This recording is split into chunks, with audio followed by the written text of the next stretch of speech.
오늘 내용은 다윗의 신앙적인 열심을 잘 보여주는 사건을 다루고 있습니다.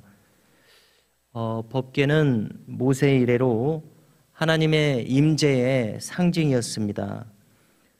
이러한 법궤가 엘리 제사장 이래로는 여기 기럇 여아림에 머물고 있었습니다. 왜냐하면 블레셋과 한참 전쟁하는 동안 법궤를 모시고 전쟁터에 나아갔다가 빼앗겼기 때문에 그랬습니다. 그러나 블레셋 진영의 저주가 임함으로 다시 유다 진영으로 법궤를 돌려보냈는데요. 바로 바알레 유다라고도 불리우는 유다 지경의 기럇 여아림에 법궤가 이렇게 모셔져 있었습니다. 그래서 다윗은 이 법궤를 자신이 왕이 된 다음 예루살렘으로 모셔오고자 했습니다. 이만큼 다윗은 하나님을 향해서 열심인 신앙을 가졌었습니다. 언제나 그의 최우선의 자리에 하나님을 섬기는 것이 있었습니다. 자, 왜 이렇게 하려는지 다윗의 의도를 오늘 본문 3절에서 분명히 밝혀주고 있습니다. 사울왕과 비교를 해서 사울왕 때에는 하나님께 묻지 않고 행했다는 것입니다. 국사를 다뤄감에 있어서 하나님께 묻지 않고 자의적으로 행했다는 것을 지적하면서 다윗으로서는 나의 시대에는 법궤 앞에서 언제나 하나님께 물으며 행하겠다는 이러한 신앙적 태도를 분명히 나라를 이끄는 왕으로서 밝히고 있었습니다. 법궤를 이렇게 옮겨오자고 하는 데 있어서 온 회중도 좋게 여겨 찬성을 했습니다. 다윗은 온 이스라엘의 영토에서 백성들을 소집했습니다. 특히 이 영토의 남북 경계를 언급했는데요. 애굽의 시올 시내는 영토의 남단을 가리킵니다. 하맛어귀는 영토의 북단입니다. 그래서 하맛어귀를 지도에서 찾아본다면요, 우리가 보통 이스라엘 지도라고 알고 있는 그 영토에서 훨씬 더 저 북쪽으로, 그러니까 갈릴리 호수 위쪽에 또 그 호수가 있고 헤르몬 산이 있지 않습니까? 거기서도 훨씬 더 북쪽으로 해서 우리가 아는 이스라엘 지도의 한 2배 정도 북쪽까지 가는 그런 큰 영토더라고요. 그래서 저 터키 남쪽까지 갑니다.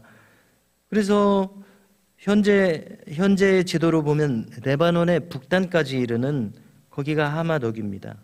이렇게 큰 영토에 백성들을 다 모이게 했습니다. 당시 법궤는 기럇 여아림의 아비나답의 집에 머물고 있었습니다. 자세히 밝혀주지는 않지만 그도 아마 레위인이지 않았을까 짐작을 하면서요, 이제 그의 아들들이 법궤를 옮기기 시작했습니다.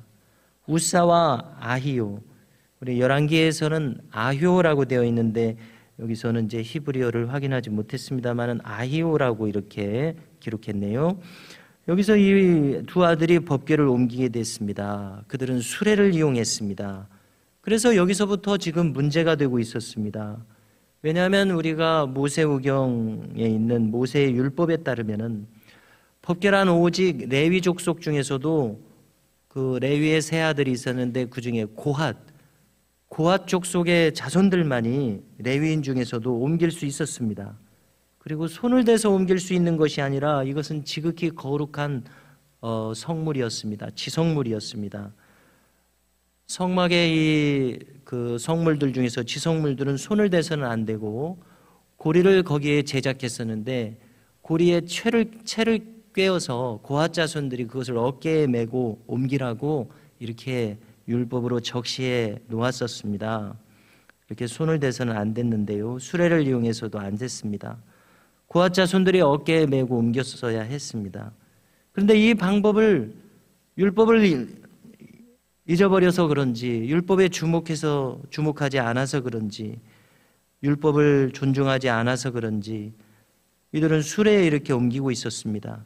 또 기돈의 타작마당이라는 곳에 이르렀을 때 무엇이 안정감이 없었는지 수레의 소들이 뛰었습니다. 법궤가 흔들렸을 것입니다. 그러자 이 법궤를 손으로 대뜸 만졌던 것입니다. 그래서 이것은 율법을 위반하는 현장이었습니다. 정해진 법도가 분명히 있었는데요, 성물을 만지면 죽을까 하노라, 이런 경고도 주어졌었습니다. 이런 것들이 무시되었습니다. 한편 법궤를 이렇게 옮기는 동안 모여져 있는 온 백성들은 기뻐하며 악기를 연주하고 노래하고 있었습니다. 그렇지만 우사가 이 법궤를 손으로 붙드는 순간 여호와께서 진노하셨다고 했습니다. 그를 치심에 그가 거기 하나님 앞에서 죽으니라고 오늘 말씀해 주고 있습니다. 그래서 다윗은 나중에 우사가 죽었던 이곳을 베레스 우사라 명명했다고 기록하고 있는데요. 베레스라는 것은 뜻을 찾아보면 터뜨린다, 이런 뜻입니다. 우사가 거기에서 터뜨려져 죽었다, 이것을 암시하고 있는 이름입니다. 다윗으로서는 당황할 수밖에 없었습니다. 다윗의 신앙적 열심이 오늘 이 행사가 있게 했는데요, 다윗으로서는 어찌할 바를 모르는 이런 상황이 되었습니다. 그래서 오늘 본문에서는 다윗이 노하였다, 이렇게 기록해 주는데요, 아마 이것은 하나님을 향한 분노이지는 않을 것입니다. 왜 이런 일이 일어나는지에 대한 당황스러움의 표현이라고 생각합니다. 자신의 무지에 대한 당혹감, 이런 것이 복합적으로 여기 표출된 감정이지 않을까, 이렇게 생각하는데요. 왜냐하면 이런 당황스러운 일을 맞아서 하나님께 노를 바란다, 이것은 좀 받아들일 수 없는 그런 태도이지 않겠습니까? 그래서 이제 이렇게 이해하게 되는데요. 자, 이 일을 통해서 분명 다윗은 큰 교훈을 얻게 되었습니다. 하나님을 향한 단순한 열심을 가지고는 충분치 않다는 것을 배우는 그런 순간이었습니다.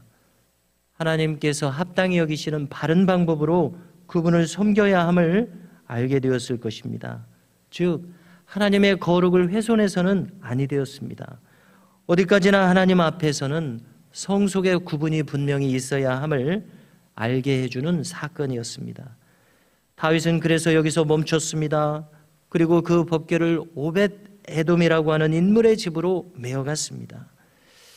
그래서 그 집에는 석 달을 머물렀는데요, 그런데 여기서는 놀랍게도 그 석 달 동안 오벳 에돔의 집과 그의 모든 소유에 복이 임하였다고 이렇게 말씀하고 있습니다. 자, 이처럼 이 지성물인 법궤를 다루는 데 있어서 어떤 사람에게는 화가 임하지만은 어떤 사람에게는 복이 임하였습니다. 그래서 이 일을 통해서 우리로서도 어떻게 하나님을 섬겨야 하는지 참 조심스러운 마음을 가지게 됩니다. 나 나름대로 믿는 나 나름대로의 신앙이 아니라 하나님 보시기에 합당한 방식의 신앙으로 그분께 나아가야 함을 깊이 생각하게 하는 사건이라고 여겨집니다. 그러므로 우리도 다윗을 따라서 함께 교훈을 얻으며 하나님의 거룩하심에 대해서 깊이 생각하는 우리의 신앙생활이 될 수 있기를 간절히 바랍니다.